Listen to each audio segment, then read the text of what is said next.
Dieu est présent au milieu de nous. Une bonne modération. Lorsque le frère est arrivé à la fin, j'ai entendu la voix me dire, Josué n'est-il pas un prophète? Que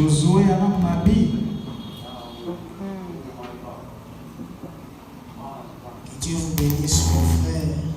Que Dieu vous bénisse. Je vous salue au nom du Seigneur Jésus. Amen. Je remercie Papa qui a permis que je sois devant son peuple, devant le peuple du Seigneur. Je remercie tous les serviteurs et servantes de l'Église. Je remercie aussi votre présence, parce que sans vous, nous ne pouvons pas parler. Je remercie le Saint-Esprit. C'est un témoignage pour moi de vous voir cet après-midi.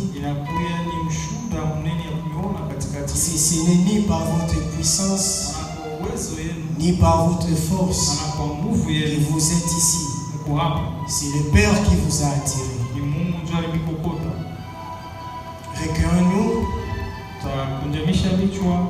Je vais prier. Tendre Père, je te dis merci. Saint-Esprit, merci de nous avoir permis réunis cet après-midi. Père, je me dispose à toi. Je m'abandonne totalement à toi. Je laisse, Éternel, le Dieu de gloire, que ton esprit, Père éternel, entre en ces lieux, Père. Domine dans nos esprits, Seigneur, Père éternel et Dieu. Comme tu m'as montré le matin, Seigneur Jésus. Seigneur, que cette vision, Seigneur, s'accomplisse ce soir. Amen. Au nom de Jésus. Je laisse ma bouche. Utilise-le, Seigneur Jésus. Utilise mon intellect. Utilise mon cerveau. Utilise mon corps, mon esprit et mon âme. Viens au milieu de nous, Père éternel Dieu. Jésus-Christ, nous avons besoin de toi. Merci, tendre Père. Dans le nom de Jésus-Christ, nous acclamons l'éternel Dieu. Est-ce que nous pouvons pousser les cris de joie? Poussons les cris de joie. Merci. Que Dieu vous bénisse. Le mercredi passé, j'ai parlé sur le bon combat de la foi. Je l'ai tiré de 1 Timothée, chapitre 6, verset 12. La Bible me dit, combat le bon combat de la foi, saisis la vie éternelle, à laquelle tu as été appelé, et pour laquelle tu as fait une belle confession en présence d'un grand nombre de témoins. J'ai expliqué c'était quoi le bon combat de la foi. Le bon combat de la foi, c'est refuser le mal, choisir le bien. Et j'ai dit on vient à l'église parce que l'église c'est le corps mystique du Christ. Nous venons à l'église pour communier, pour s'affermir. Nous ne venons pas normalement à l'église pour parler du péché. Le péché c'est pour les païens. Ici nous sommes dans l'assemblée du Christ. Nous sommes dans l'assemblée de saints. C'est nous qui devons prêcher le péché aux païens et non parler du péché dans l'église. Et nous venons à l'église pour s'aperfectionner. Nous nous communions. Nous nous ajoutons à ce que nous avons. Nous avons des différentes onctions. Nous avons des différents dons en nous. Une seule onction. L'Esprit de Dieu en nous. Le Saint-Esprit qui est venu par Jésus-Christ.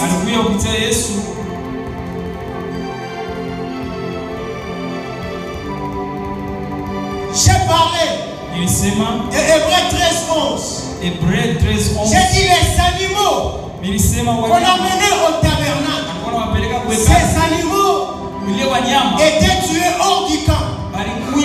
Pourquoi les tabernacles étaient un lieu saint? Ce n'était pas un lieu où on devait amener les péchés. Ce n'était pas un lieu qu'on devait parler du péché.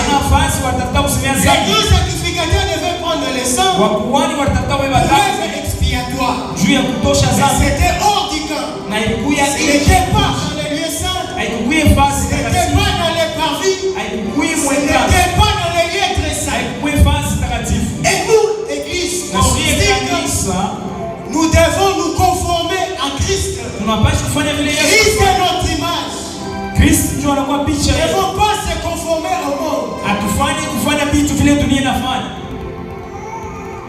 La Bible dit: délivrez par vos corps au péché.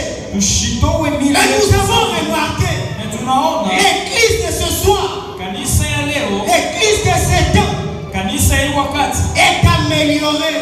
Elle s'habitue au péché.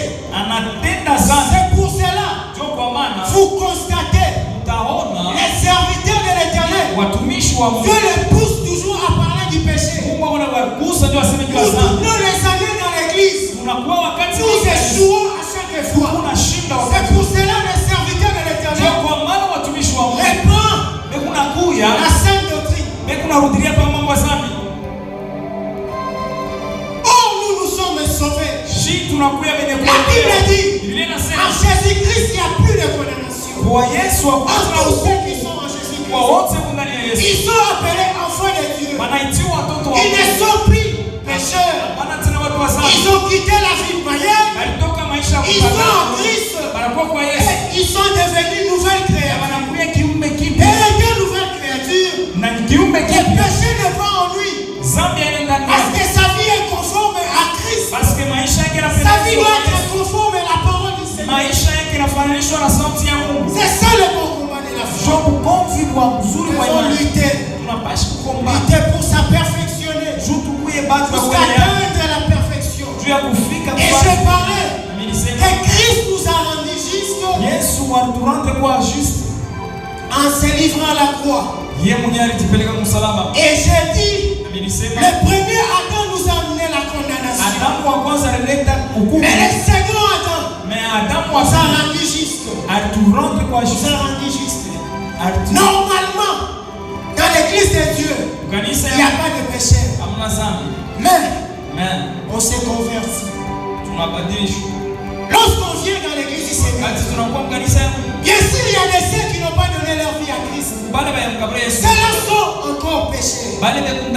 Mais si tu donnes ta vie à Christ, automatiquement tu deviens enfant de Dieu. Tu portes cette nature du Christ. La nature adamique de quitte.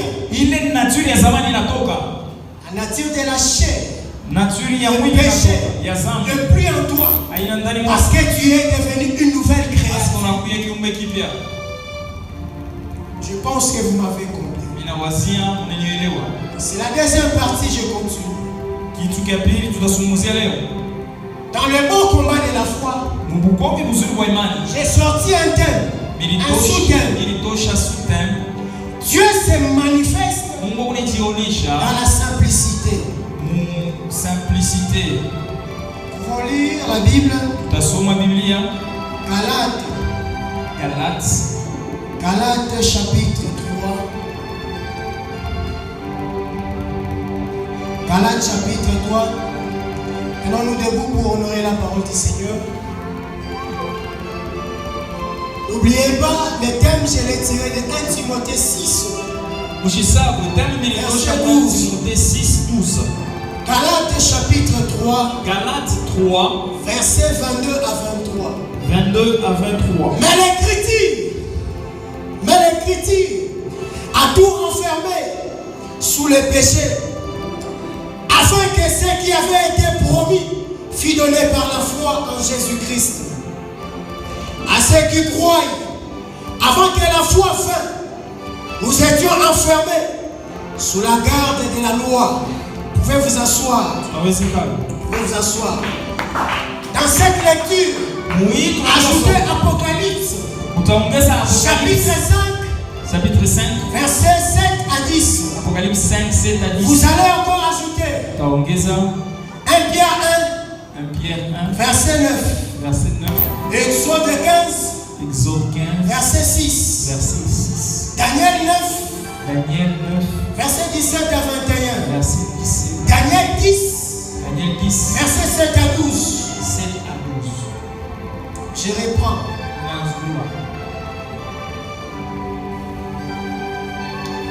1 Pierre, chapitre 1, verset 9. Romains 5.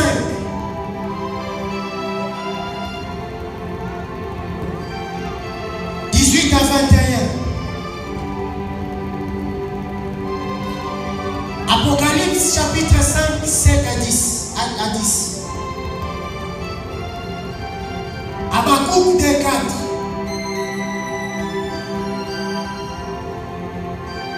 Daniel 9, 17 à 21. Daniel 10, 7 à 12. Ésaïe 9, 6.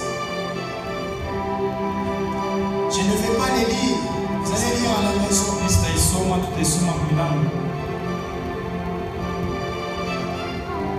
Daniel 6, verset 22. Pour ceux qui écrivent. Les grands thèmes, c'est le bon combat de la foi. La Bible me dit la foi vient de ce qu'on entend. Et ce qu'on entend, c'est la parole du Christ. Ce n'est pas ma parole à moi. Et c'est la parole qui vient du Christ. C'est la parole de Dieu. C'est quoi la foi? La foi est une ferme assurance de choses. Une démonstration de ce qu'on ne voit pas.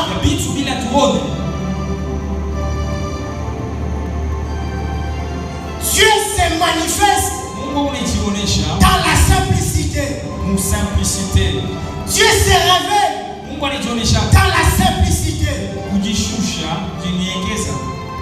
Bien-aimé, à l'époque de Nabucodonosor, à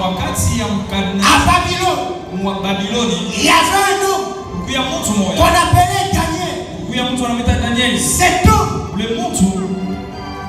était supérieur aux magiciens. Nabucodonosor l'a placé au-dessus des Chaldéens, au-dessus des astronomes, au-dessus des devins. Pourquoi? Et même les Chaldéens, les astrologues témoignaient que cet homme avait un esprit supérieur, avait un esprit de Dieu. Pourquoi? C'était des hommes négligés. Mais on les a pris au service du roi. Et Nabuchodonosor les a recrutés.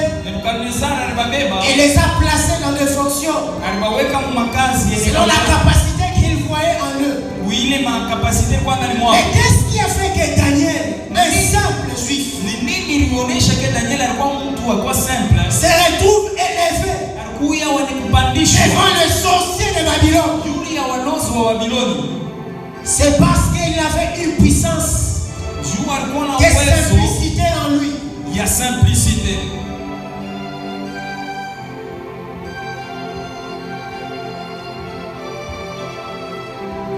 Dieu avait mis sa puissance dans un simple homme qu'on appelait Daniel. Cela s'est arrivé à Moïse. Moïse en Égypte.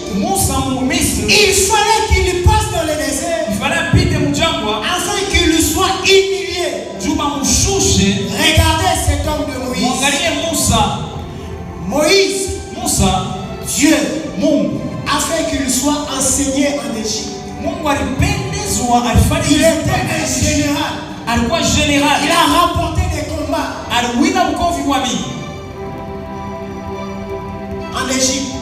Égypte. Il avait un poste de supérieur. Alikuwa nafasi ya juu sana. Un vaillant. Alikuwa mtu wa nguvu. Mais le jour de son appel, siku ya mwito wake, Dieu a pris toute sa supériorité. Mungu alibeba kuyua la connaissance qu'il avait pris. Yote alikuwa shajua. Dieu l'a rendu miette. Mungu anamshusha chini. Devant le buisson ardent. Mbele ya kijiji cha moto. Dieu l'a dit. Mungu anasema, ôte tes sandales. Tosha masandali yako. Ôte tes sandales. Tosha masandali. Le lieu qui t'était saint. Fasi unasimama. Est très saint. Ni fasi takatifu. C'était un symbole. Ilikuwa ni picha de l'humilité. Ya kuonesha l'humiliation. Ya unyenyekevu. Tu dois t'humilier. Unapaswa kunyenyekeza. Je dois t'enseigner. Napaswa kufundisha. Ce qui est de moi. Kile kipya. Enlève ton sandal. Tosha sandali yako. Enlève ton sandal. Tosha sandali yako. Parce que le lieu que tu te tiens est très saint. L'église que nous venons. L'enseigner que nous sommes. Est très saint. Alors nous ne pouvons pas entrer avec nos péchés dans l'église.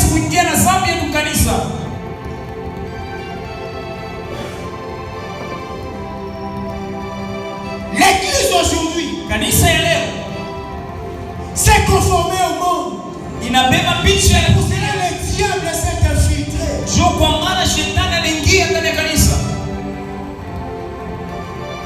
J'ai béni mon frère qui a dit que pour cette voile,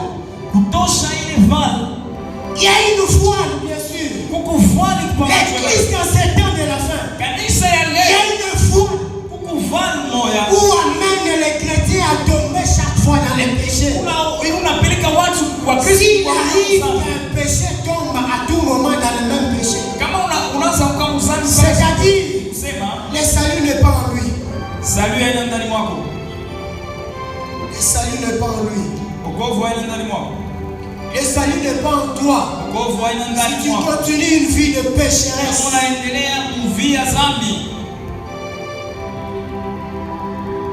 Dieu disait, mais ces visions et ces prophéties, si cela ne cadre pas la parole du Seigneur, rejetez-la. Rejetez.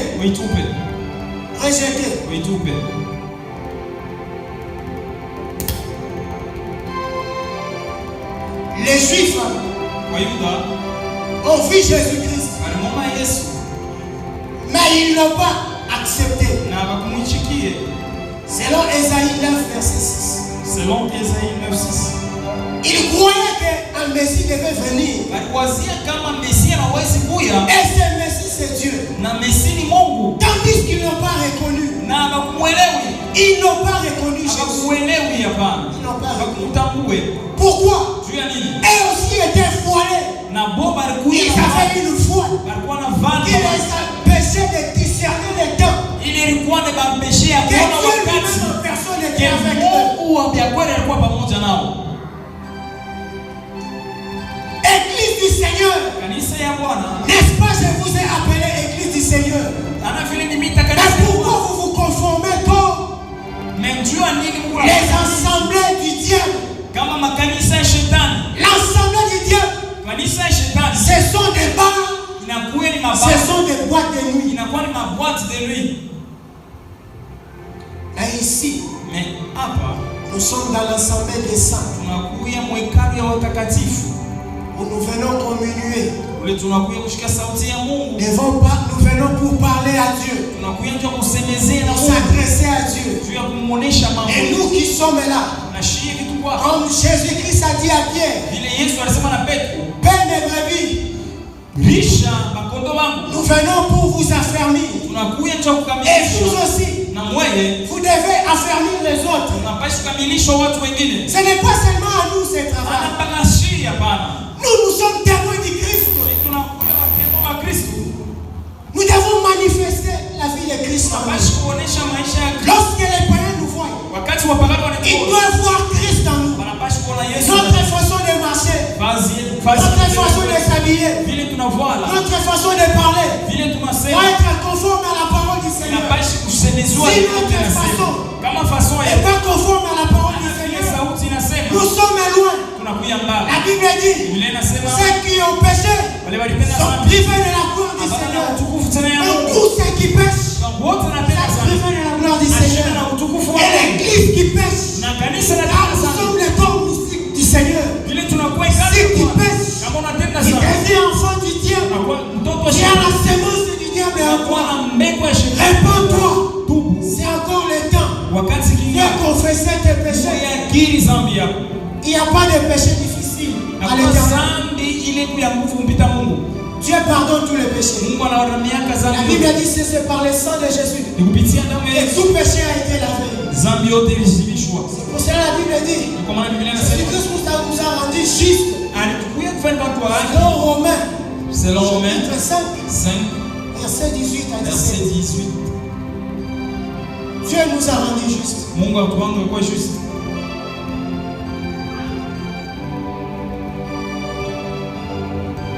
J'ai regardé l'Apocalypse. La Bible me dit ceci. Il y a le livre qui a été fermé. Ce livre est scellé. Pourquoi ce livre est scellé? Pourquoi ce livre de la Bible d'Apocalypse est scellé? Parce que le péché domine. Parce que le péché domine. Parce que le péché est en train de dominer dans l'église. C'est pour cela que l'église est scellée. Non, c'est pour cela le livre est scellé. Pourquoi ce livre est scellé? Parce que le péché domine encore sur la terre. Le péché est en train de dominer sur la terre. L'iniquité est en train de dominer. L'incrédulité a pris place dans les cœurs. Oh bien-aimé, Samson dans sa vie avait 3 plis sur sa tête et était dressé en 7 lignes. Avec une tresse de 7. Les 7 tresses étaient en 3 plis. Donc chaque tresse de 7. Les femmes le savent très bien. Lorsque vous faisiez les tresses, vous les scindez, vous l'entrelacez en 3 parties. Vous commencez à lier en 3. Et c'est comme ça étaient les tresses de Samson. Et c'était entrelacé. Mais en 7 coupes. Quelle est la signification du tresse de Samson? C'était la mise à part. Il avait un secret cassé sur sa tête. Il avait un secret caché sur sa tête. C'était fermé. C'est ce qui signifiait garde ses secrets. Protège ce qui est en toi. Combien l'église d'aujourd'hui a perdu sa vision? Combien les serviteurs sont tombés? Ils sont dans l'occultisme, mais ils prêchent Jésus. À la fin du temps, lorsque Dieu viendra, il va les rejeter. Pourquoi? Ils ont pris la sémence du diable. Ils l'ont endossé dans l'église. Ils l'ont semé dans l'église. C'est pour cela Dieu, avec sa bonté, a envoyé son fils Jésus-Christ afin de sauver l'humanité. Dieu se manifeste dans la simplicité. Toujours dans la simplicité. Qui pouvait croire que Samson avec sa puissance, mais Dieu était sur ta tête. Dieu était sur sa tête, sur la tresse qu'il avait. Mais quelle erreur avait-il commis? Lui qui avait l'onction, l'erreur qu'il avait commis, c'était d'aller ouvrir son cœur. Il a ouvert son cœur à la femme d'Élila pour lui dire la vérité. Juge chapitre 16.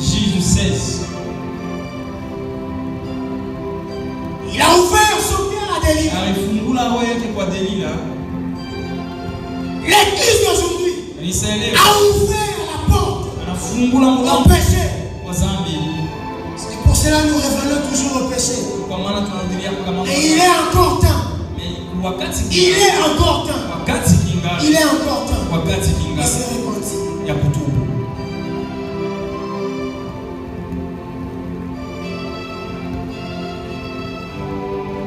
Les livres enroulés ou les livres scellés devaient être ouverts. Il fallait que, selon la Bible, un homme dit pour éclaircir ce qui était écrit dans cette Bible.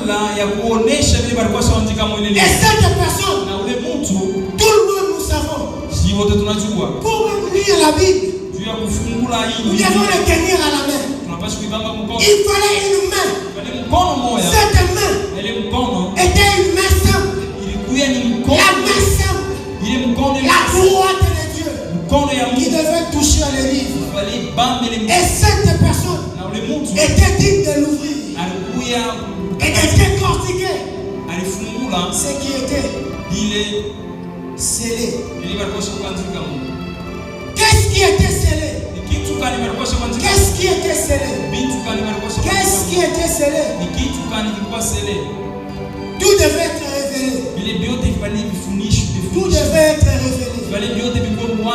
Il fallait que Jésus-Christ vienne. Dieu a dit à Daniel, ne parle pas de ça. Ne parle pas de ça. Cela est pour le temps de la fin. Ça sera révélé au temps de la fin. Et nous sommes révélés qu'il n'y a qu'une seule personne d'ouvrir les sceaux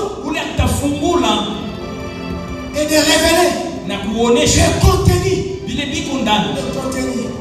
C'est Jésus-Christ. C'est Jésus-Christ qui est en nous, qui vit en nous, le Saint-Esprit. Parce qu'il a dit, il est avantageux que je m'en aille. Il était avantagé à Jésus-Christ qu'il puisse monter afin que le Saint-Esprit, et le Saint-Esprit, c'est Dieu, c'est Dieu, c'est le Seigneur, c'est le Seigneur. Je peux vous le prouver. Je peux le prouver. Dans Actes des Apôtres, le Saint-Esprit a parlé. Mettez-vous à sa part. Paul et Barnabas. Ainsi,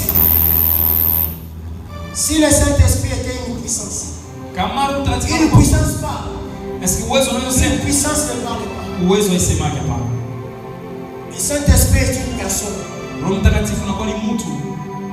Le Saint-Esprit c'est Dieu. Et il n'y a qu'un seul Dieu que nous connaissons.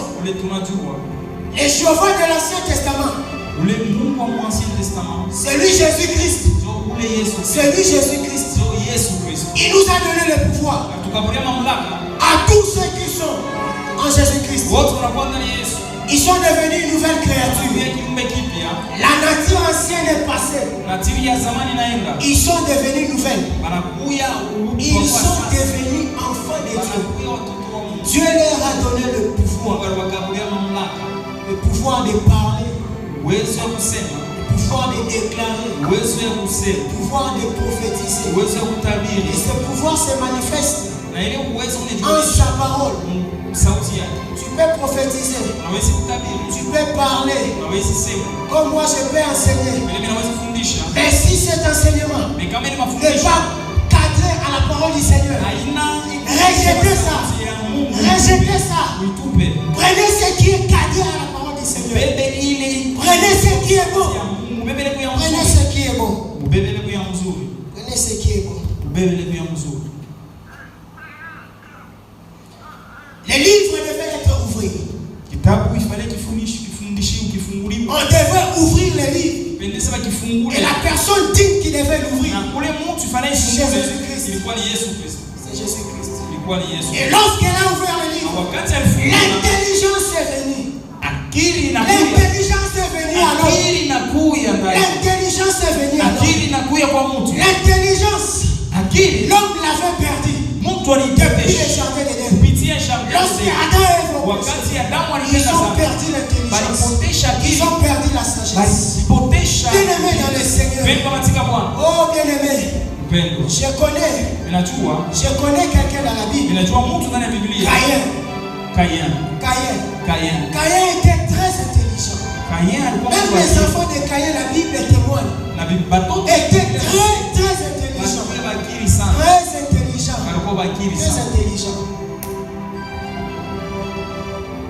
Lui et son frère Abel, ils ont dit non, bâtissons l'autel, offrir à l'Éternel.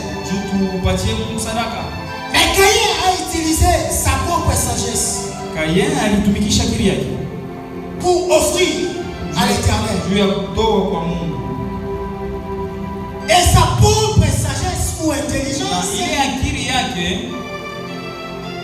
n'a pas produit de fruits. Mais Abel, par la révélation, la Bible témoigne, c'est par la foi qu'Abel a offert à l'Éternel l'offrande de l'excellence. C'est par la foi. Pourquoi la foi n'est pas dans l'église? Pourquoi la foi n'a pas place à l'église? La foi, c'est la clé qui te donne ce que tu veux. Sans la foi, accompagné de la parole. Sans la foi accompagnée de la parole, tu n'es rien. Tu n'es rien. Tu n'es rien. Tu n'es rien.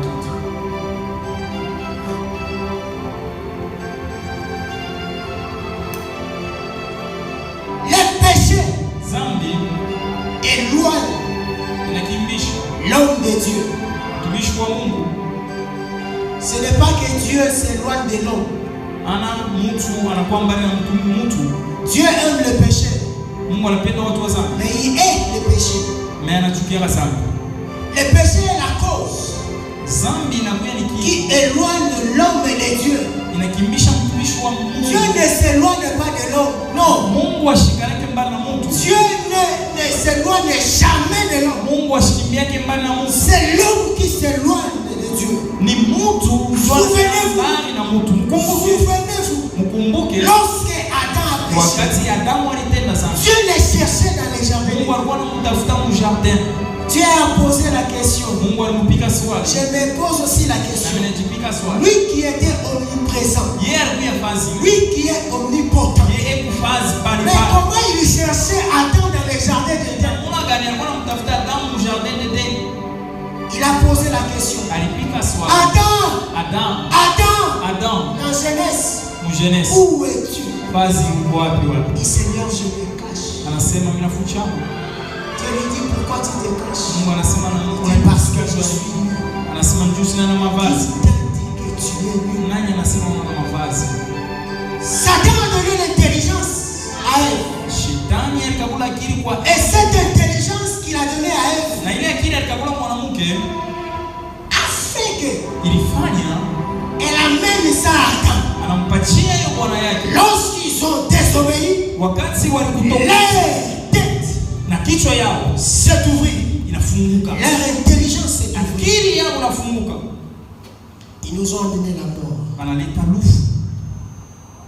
Ils nous ont amené la mort. Ils nous ont amené la condamnation.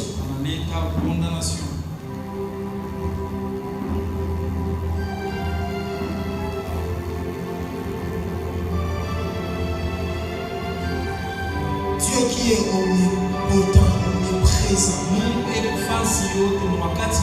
Mais pourquoi a-t-il cherché Adam dans les jardins d'Éden? Le péché amène le voile. Et lorsque cette voile est en toi, Dieu va te chercher. Il va te chercher. Je vous ai dit le mercredi, à chaque fois vous péchez, ne sentez-vous pas une tristesse en vous? Si tu ne sens pas la tristesse, le Saint-Esprit n'est pas en toi.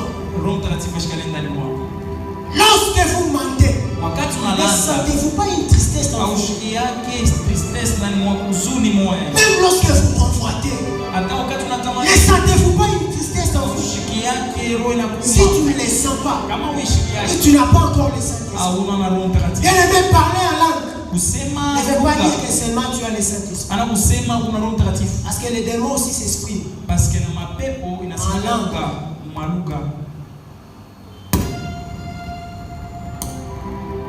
Tu ne peux même pas être baptisé. Et le Saint-Esprit vient, il descend sur toi. Et tu commences à parler en langue. Sans le baptême, sans même croire à Jésus-Christ.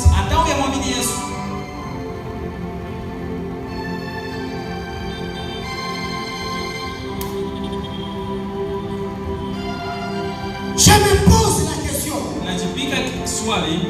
Lorsque vous péchez, ne sentez-vous pas la tristesse dans votre cœur?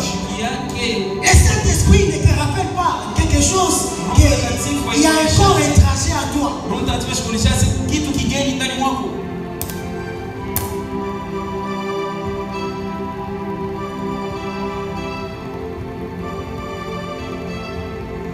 Pourquoi les livres cela devait être ouvert? C'est pour racheter le peuple. C'est ça. Le 7e psaume d'Apocalypse ramène Dieu sur la terre.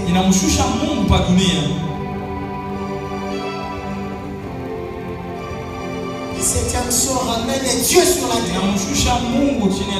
Et la personne dit d'ouvrir les livres pour les regarder.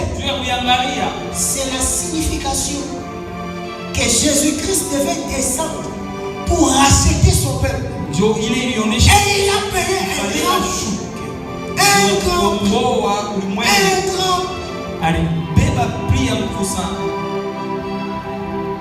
celui qui a donné son corps pour toi. À chaque fois, tu les réunis. Tu les réunis lorsque tu tombes dans le péché. À chaque fois que tu tombes dans le péché, tu réunis Christ.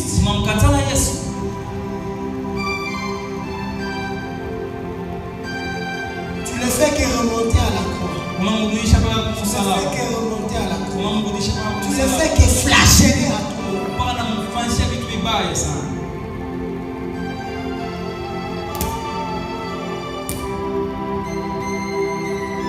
Alléluia.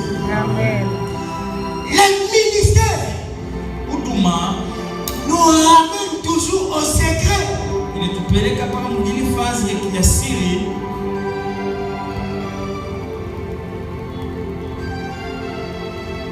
Il y a voile.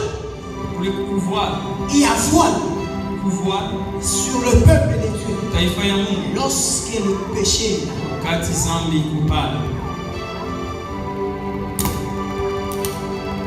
Pourquoi vous aimez les péchés?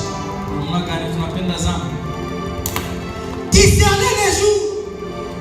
Discernez les jours que nous vivons. Les jours sont mauvais. Regardez cette année. J'ai regardé.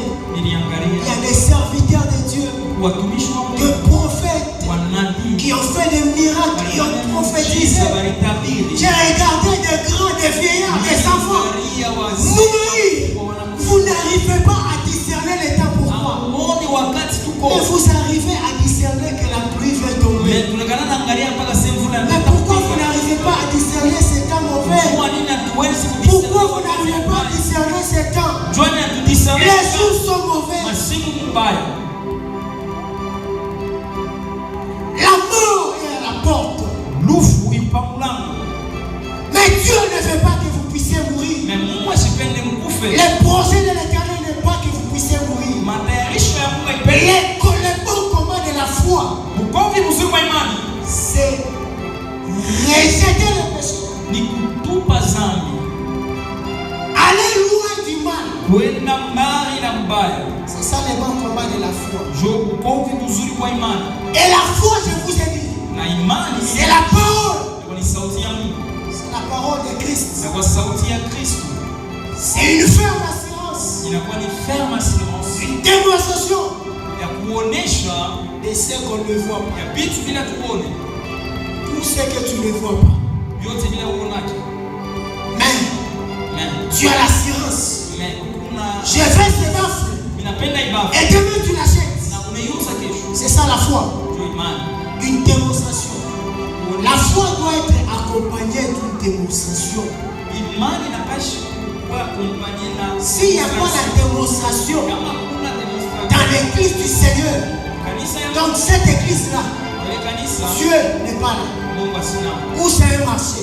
bien ni soko. C'est dans l'église. Kwa ndani ya Il y kanisa a un malade qui rentre. wakati mgonjwa Et ils sont guéris. anatoka kutuziwa, Lorsqu'il n'y a pas de démonstration dans l'église du wakati Seigneur, kuna demonstration kanisa, cette église est une poubelle. kanisa inakuwa ni kubele. L'église ne parle pas seulement de l'église pénienne. Anapaka iglesi Je parle du corps de Christ. inasema kanisa De toutes les églises kanisa yote dunia du mzima monde entier. ya dunia yote mzima. Le diable aussi fait des miracles. Je sais. Shetani na anafanya miujiza najua. Mais dans l'église du Seigneur, Kanisa ya Mungu la vraie puissance de l'éternel est uwezo ya nguvu accomplit des miracles aussi. fanya miujiza tena.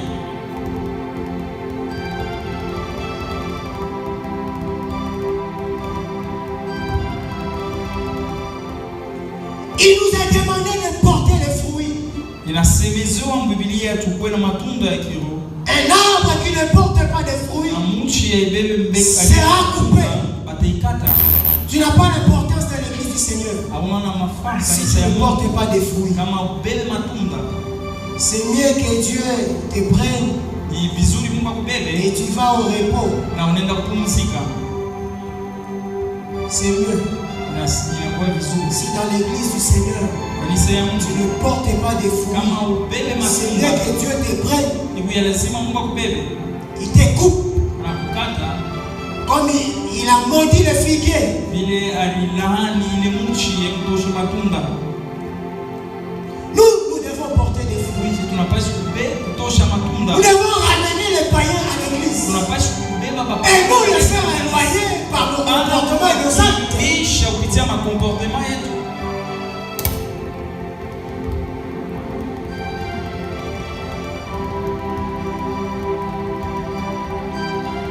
Et la foi Na imani trouve son repos final iko napata dans la parole de Dieu. sauti ya Mungu. Mettez en pratique la parole du Seigneur. Weke sauti ya Mungu C'est tena. alors que vous vivrez les miracles. Pale tutaona miujiza. Si jusqu'à présent, Kama kabla vous hapa n'avez pas vécu les miracles, hatuyaishi miujiza, peut-être tu es dans l'école du Seigneur. peut-être uko masomo ya Mais si tu n'es pas dans l'école du Seigneur, kama una masomo ya examine-toi. angalia maisha Entre yako. en toi. Ingia ndani Entre dans ton esprit. ingia ndani mwako. Regarde qu'est-ce qui ne marche pas. Angalia ni kitu kani kiendeke. Les disciples ont dit à Jésus, Wanafunzi walikuwa augmente-nous la foi. ongeza imani ndani. La foi, Imani on ne l'augmente pas. waiongezake La foi s'agrandit. na imani inakomea. La foi s'agrandit. Imani inakomea. S'agrandit. Imani Au inakomea. fur et à mesure que tu es dans la prière, Wakati ta foi unaomba est en train imani d'agrandir. yako Au fur et à mesure que tu mets la parole du Seigneur en na pratique, sauti ya Mungu ta tena. foi est en train d'agrandir. Imani yako nakomana. Écoutez, Shikie. il suffit d'un peu de grain de séviné. Kaloko tu ya grain ya seleve. Je pourrais même dire, pour aller très loin, Inaweza une graine de sable hata grain ya sable ya mchanga peuvent déplacer les montagnes. inawezi kutosha milima. Et pourquoi les chrétiens d'aujourd'hui ne vivent pas les miracles? Jua nini Wakristo wale waishi miujiza ya Mungu? Parce que l'iniquité est en eux. Parce que zambi, L'incrédulité a pris place. incrédulité, Les chrétiens d'aujourd'hui, Kristo wa leo, Satan s'est infiltré en eux. shetani aliingia ndani Parce yao. qu'ils ont donné leur cœur au monde. Parce que walipeleka roho yao kwa dunia. L'église d'aujourd'hui Kanisa leo a donné son cœur au monde. inabeba na C'est kabla pour cela que Satan s'est infiltré. Ndio kwa maana shetani Ils sont dans le judaïsme. wanakuwa ndani ya Ils judaisme, sont des pentecôtistes. wanakuwa Ils wapentekoste, sont des méthodistes. wanakuwa methodiste, Ils sont catholiques. wanakuwa katoliki. Or, l'église universelle, Kanisa yote ya dunia mzima ils étaient des chrétiens. walikuwa wa Kristo. Ils étaient des chrétiens. L'église primitive.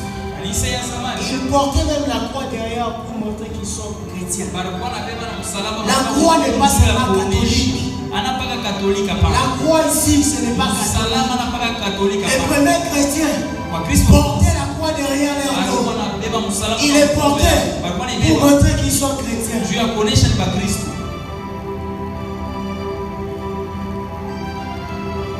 Mais aujourd'hui, les chrétiens ont peur de marcher avec la Bible. Ils ont honte de marcher avec la Bible. Combien marchent avec leur Bible pour témoigner Christ? Combien? Combien de chrétiens ont de Bible dans leur maison? Un jour, l'électronique va se bloquer. Mais la Bible dit, c'est lui qui en a. Il regarde. Bien que ça sera même mouillé par l'eau. Mais un téléphone, il entre dans l'eau. Au moins les téléphones sophistiqués. C'est la capacité de 10 ans. Et résister encore. C'est ça. Le papier peut atteindre 100 ans. Même des milliers d'années. Mais pas les téléphones. Écoutez bien les les hommes de l'Ancien Testament avaient l'intelligence extraordinaire. Pourquoi on n'arrive pas à faire des pyramides?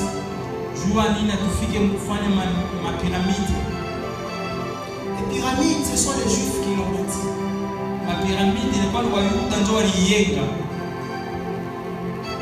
Ce sont les Juifs qui ont bâti les pyramides. Pourquoi aujourd'hui on ne fait pas? Noé, dans sa simplicité, Dieu l'a utilisé pour annoncer qu'il y aura la pluie. Et les gens n'ont pas cru. Oh, Dieu se manifeste. Dieu se révèle dans la simplicité. Ils ont vu un vieillard venir leur dire il y aura la pluie.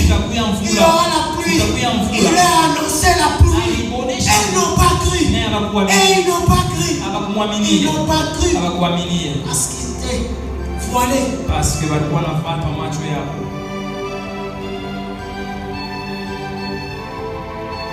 Dieu se manifeste toujours dans la simplicité. J'ai vu Joseph. Joseph en Égypte. Il était simple. Très simple.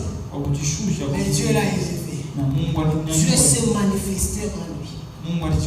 Dans la simplicité. Aujourd'hui, il y a des serviteurs hautains. Tellement orgueilleux. Ils veulent s'habiller en veste. Dans leurs églises, il n'y a pas la mouvance du Saint-Esprit. S'il y a la mouvance du Saint-Esprit, oh, il vient te calmer. Oh, ici c'est le calme. Tu ne peux pas prêcher les péchés. Tu ne peux pas condamner. N'amenez pas la prédication de la condamnation. Laissez-les porter s'habiller comme il le veut. Se conformer au monde. Et Joseph, dans sa simplicité, Dieu l'a élevé. Il a pris chez Potiphar. Il l'a amené dans la dignité à cause de la simplicité. Et la simplicité. L'église aujourd'hui n'est pas simple.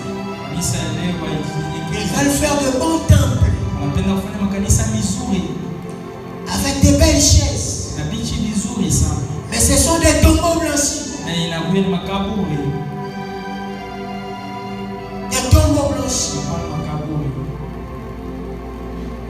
Là où on prêche la vraie parole du Seigneur, les gens ne veulent pas venir. L'église d'aujourd'hui fait des miracles, fait des pommes, fait l'eau, fait l'huile de l'onction. l'onction. Wanapenda mafuta.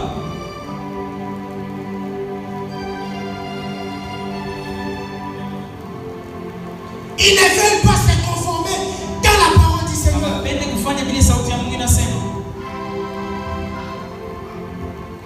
Où est votre foi? Imani yetu wapi? Église du Seigneur. Kanisa ya Mungu. Pour croire à la simple parole de Dieu. Jua nini kusauti ya simple ya Mungu? Où avez-vous caché cette foi? Kimbisha imani yetu ilifuchika wapi? Jésus dit, Yesu anasema, si vous demeurez en moi, kama mnaikana ndani mwangu, si vous demeurez en moi, ikani ndani mwangu, et que ma parole demeure en vous, na sauti yangu nikana ndani mwenu, demandez tout ce que vous voulez, mlombe kyote mnapenda, et cela vous sera na accordé. kile kyote tutamikabulia. C'est-à-dire si aujourd'hui, Kama leo dans la lutte de la foi, mkomvi kwa imani, si jusque-là tu demandes à Dieu, kama mpaka bado unamlomba Mungu et que cela n'est pas encore accordé, na ile ya kupatia, c'est-à-dire la parole de Dieu n'est pas en toi, donc sauti ya Mungu ina ndani mwako, efforcez-vous à savoir jikaze ndio la parole du Seigneur. sauti ya Mungu.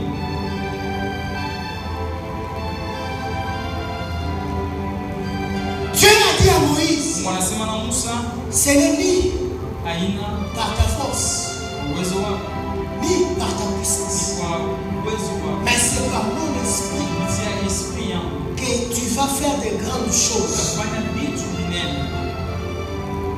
Et moi je viens dire à l'église ce soir, Ninakuonyesha kanisa mwangalie, ce n'est pas par ta force. ana kwa nguvu yako Comme Habakkuk 2:4 le dit, ile abakuka les justes est vivant par sa propre foi. haki wataishi kwa C'est par imani. ta propre foi Kupitia imani que tu peux déplacer les montagnes. unaweza kukimbisha milima.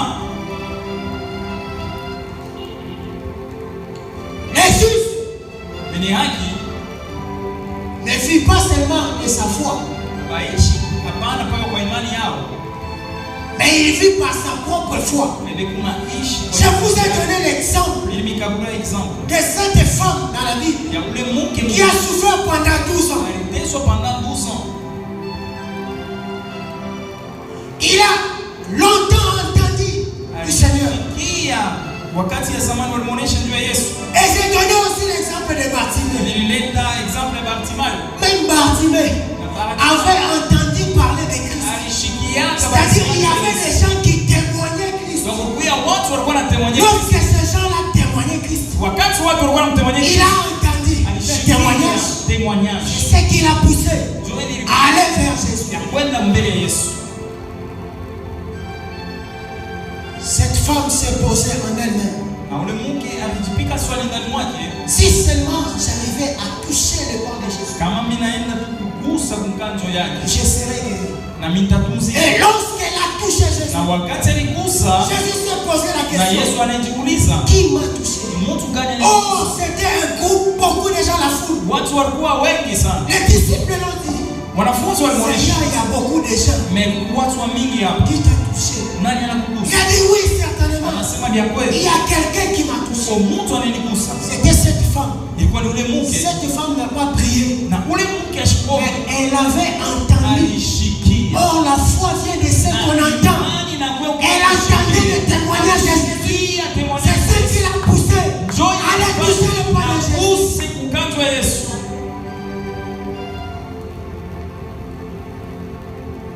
Elle a entendu. Alishikia. Et Jésus, Na Yesu lorsqu'elle a tourné, wakati aligeuka a regardé, anamwangalia, elle a dit c'est moi. anasema nini? Elle a dit certainement femme, Anasema mke, c'est ta foi. imani yako. Non la foi de Jésus. Ana imani ya Yesu. Non la foi de Jésus. Ana imani ya Yesu. Non la foi de païen. Hapana imani. C'était la foi de cette Kwa femme imani ya ule qui mke l'avait guéri ili de mtunza cet cancer de 12 ans. na ile cancer ya 12 ans.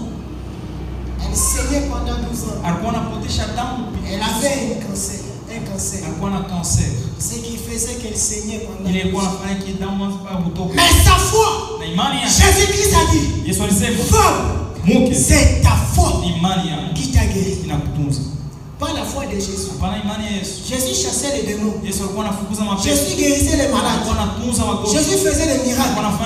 Mais ce jour-là, la femme était guérie. Pas la foi de Jésus. Jésus ne l'a pas touché pour être guéri. Elle s'est servie elle-même. On a besoin aujourd'hui. On a besoin dans ces temps des frères et des sœurs qui témoignent de Christ par leur propre foi. Lorsqu'ils marchent, on voit Christ. Il vient dans un hôpital, il sort, les gens aussi sortent guéris. C'est possible. C'est possible dans ces temps. Pourquoi? Il y a une puissance qui est en nous. Cette puissance est cachée. C'est dans la simplicité que Dieu se manifeste. Tel que tu es là, tu peux faire de miracles.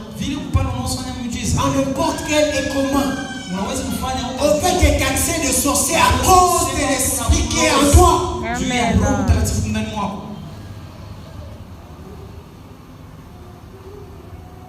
Écoutez, Élie était de la même nature que lui. Mais il a dit à la pluie de ne pas s'annoncer pendant beaucoup d'années. Et la pluie a obéi. Josué était de même nature que moi et toi. Josué a dit au soleil, soleil, arrête-toi. Et le soleil a entendu.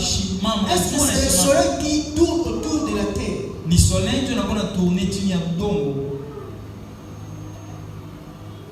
Ou c'est la terre qui tourne autour du soleil? Mais le soleil a exécuté. Le soleil a exécuté. Le soleil a exécuté. D'abord, le soleil a écouté. Un simple homme, Josué, a dit soleil, arrête-toi. Le soleil s'est arrêté. Écoutez, la Bible est réelle. La Bible est véritable. Les miracles se font chaque jour. Peut-être c'est toi qui n'as pas la foi. Moi j'ai la foi. Une ferme assurance que les choses, de bonnes choses peuvent s'accomplir dans ma vie. Amen. Et je demande à Dieu de grandes choses, pas de petites choses. Moi je demande à Dieu de grandes choses, pas de petites choses.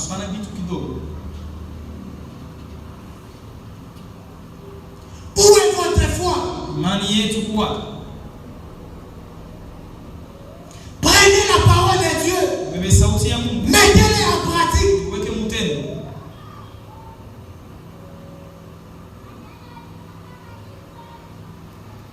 J'ai pris beaucoup de temps. Le Saint-Esprit m'a poussé à beaucoup parler. Or la vision que j'ai reçue le matin, nous devons beaucoup prier. Vous voyez, nous étions dans l'église. Et Dieu s'est manifesté puissamment dans l'église. Les cas compliqués avaient des solutions. Ce soir, tu peux parler aux montagnes. J'arrête la prédication pour prier.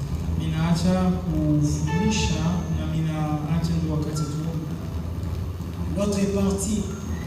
Si Dieu le veut, je le verrai un autre jour. Et je m'arrête là par rapport. Devant prier.